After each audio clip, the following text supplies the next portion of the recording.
lui a envoyé un prophète. Ce n'était pas n'importe quel prophète. Le prophète Esaïe. Il est venu lui dire que toi, le ciel, on a déjà arrêté ta mort. La maladie là. Oh, écoute-moi bien. Quand on est malade, on voit un prophète venir chez toi, tu dis je suis guéri. Surtout quand ce prophète-là vient de Dieu. Mais Ézéchias a vécu le contraire. Dans sa maladie, il voit les prophètes de Dieu venir lui annoncer la mort. Il y a certaines choses que, écoutez, ne poussez pas au prophète de vous dire seulement de belles choses.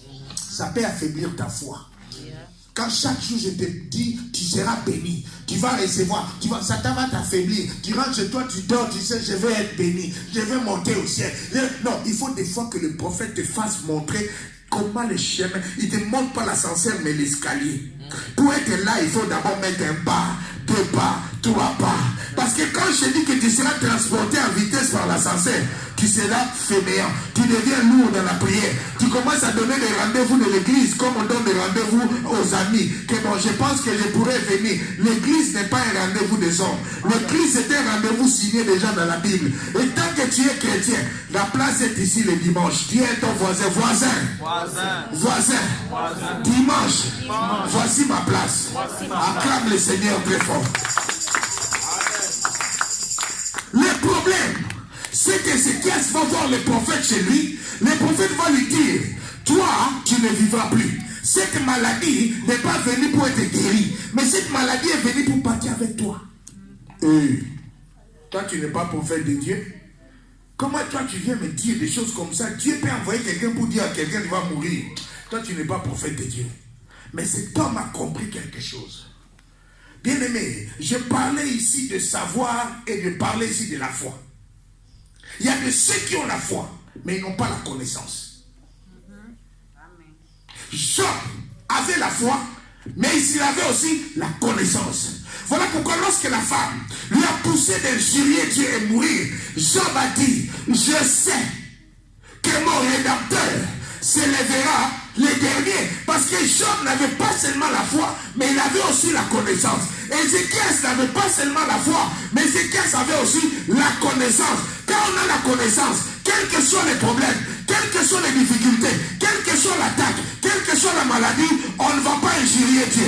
On ne va pas se retirer de Dieu. Mais on continuera à avancer. On continuera à avancer. On continuera d'avancer. Même si on tombe, on se relève, on continuera de marcher. Même si à la montagne, on ne contournera pas, mais on affrontera la montagne. Parce qu'on est sûr qu'on ne marche pas seul. Mais on est sûr que nous marchons avec celui qui a créé les cieux et la terre. Il s'appelle Jésus-Christ de Nazareth. Est-ce que tu peux pousser le cri de joie pour ce grand Dieu incomparable, puissant guerrier, fort dans le combat? C'est un grand Dieu incomparable, très puissant. Dis voisin, je te parle de Jésus. Voisin, ce grand Dieu, il est vainqueur. Il a vaincu la mort. Et aujourd'hui, c'est mon tour de vaincre mes problèmes par la prière. Au nom de... Acclame encore le Seigneur. Alléluia. Quand cet homme a entendu le message du prophète, il est allé chercher Dieu. Celui qui te dit que tu vas mourir, il est encore revenu vers lui. Bien-aimé, chez Dieu, nous devons mettre notre orgueil de côté. Ézéchias pouvait dire, mais dans ce temps ici, il y a beaucoup de faux dieux. Si toi tu ne me donnes pas, je vais aller chercher Assassin là-bas. Donc je vais aller chez le Dieu des Bals. Chez le Dieu des Bals, je dis contact. Toi là, tu me dis encore je vais mourir. Non. Bien-aimés, soyons comme des petits enfants devant Dieu. Jésus dit, laissez les petits enfants venir vers moi. C'est un exemple d'humilité. C'est un exemple de ne pas montrer à Dieu qu'on est trop intelligent. Vous savez qui ont bloqué les histoires de Dieu depuis des années, c'est les intellectuels. Les gens qui réfléchissent trop. Ils amènent la mathématique dans la chose de Dieu. Les intellectuels, ils vous mènent les équations dans la chose de Dieu. Tu lui dis que l'affaire de Dieu, c'est comme ça, commence à poser des questions. Mais moi, je sais que s'il y a comme ça, comment ça peut encore être comme ça? Dans Dieu, il n'y a pas 1 plus 1 égale 2. Chez Dieu, même 1 plus 2 peut donner 1000. Ça, c'est vrai. Alléluia. Chez Dieu, il n'y a pas de petite équation que l'homme peut réaliser. La tête là-même n'est pas capable de contenir toute la sagesse de Dieu. Amen. Tu as un peu regardé ta main, un peu de main sur ta tête. C'est trop petit, non? Et ça, toi, tu crois que tu peux contenir toute la sagesse de Dieu? Amen. Les intellectuels, ce sont eux qui ont crucifié Jésus. Parce qu'ils étaient sur leurs écritures. Ils disaient, si ça bouge, c'est le plus Dieu. Si ça tourne, c'est le plus Dieu. Il avait dit, comment toi tu dis que c'est toi? Ce n'est pas toi. Nous, on sait. Vous savez quoi? Amen. Est-ce que tu peux encore acclamer le Seigneur? Ézéchias est venu. Il est retourné vers Dieu, face contre mur. Il a dit, Seigneur, je vais te dire quelque chose. Je viens d'écouter ton prophète. Mais moi aussi j'ai des choses à dire. Dis à ton voisin, j'ai des choses à dire. J'ai des choses à dire. Ah, c'est moi ici, tu as des choses à dire. C'est moi ici, j'ai des choses à dire. Il y a des choses que tu as demandé, mais il n'y a que des négativités. Non, dis à ton voisin, moi j'ai des choses à dire. Moi j'ai des choses à dire. Ézéchiel s'approche de Dieu. Il dit, Dieu, j'ai entendu le prophète, mais maintenant écoute-moi aussi. Regarde le bien que moi je fais. Toi qui es assis là, tu n'as pas une seule chose de bon que tu as fait? Tu n'en as pas? Moi je crois que tu en as même plus. Alléluia. C'est le bon que toi tu as fait dans ta vie là. C'est moi ici tu vas rappeler à Dieu. Il dit, Seigneur, moi j'ai fait des bonnes choses. J'ai marché dans la droiture. Je pouvais faire ça, mais si je n'ai pas fait à cause de toi. Quand le Seigneur a vu cet homme en train de parler, mais la finalité des choses, quand il a vu les larmes, or les larmes a une révélation. Vous savez, lorsque tu pries, ne prie pas pour prier. Lorsque tu poses ton problème à Dieu, sois un bon avocat. Sois un bon avocat. Parle bien à Dieu. Ézéchias était sûr de quelque chose. Que moi, celui qui a la solution de ma guérison, ce n'est pas un autre, c'est lui. Donc je dois préparer ma requête. Comment toi tu prépares ta requête de prière auprès de Dieu? C'est ça ma question. Des fois, tu pries, les draps déjà est là. Tu es sur le lit. Seigneur, garde-moi ce mal à nuit. La prière n'est même pas encore finie. Tu as déjà. C'est ça ta prière. Amen. Des fois, tu es sur la table là. Les autres prient, toi, tu as déjà mis la main sur la pâte. C'est bon, tu es déjà prêt. Non, sois concentré. Quand tu pries là, ne prends pas ça à la légère. Ézéchias a dit, moi, j'ai fait de bonnes choses pour toi. Moi, nous sommes dans... Si vous voulez lire ça en même temps avec moi, parce que moi, je gagne le temps. Nous sommes dans l'histoire, là, moi, je prie ça dans Isaïe 38, 1 à 6.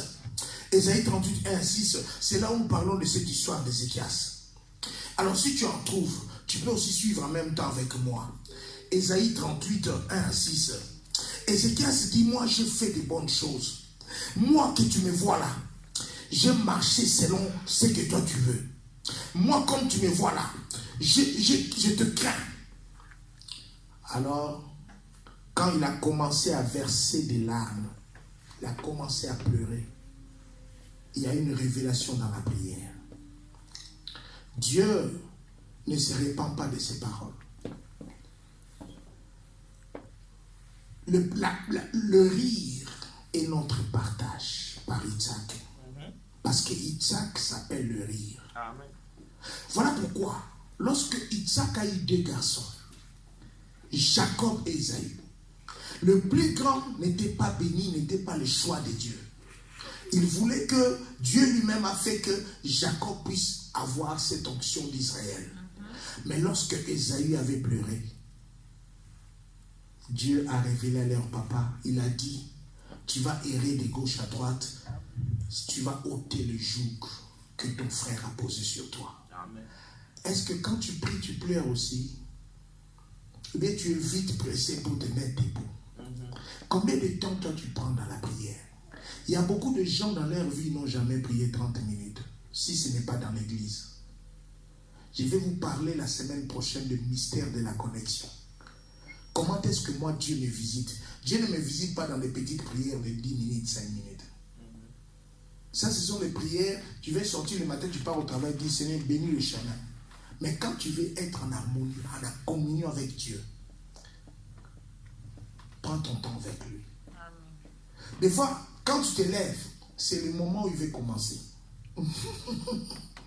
Et le diable fait tout pour que tu te lèves. C'est pourquoi je vous dis souvent, quand tu pries, tu vas voir quelqu'un va sonner à la porte. C'est pour t'empêcher d'entrer dans la dimension. Quand tu pries, tu te souviens, j'avais mis la nourriture au feu, je dois aller voir. C'est pour te sortir. Parce que tu es en train de percer un monde. Le deuxième monde est en train de te percer. Alors là, ils vont te combattre. Des fois, quand tu es concentré, tu sens comme si tu dois gratter la tête. Mais ça crie pour te déconcentrer.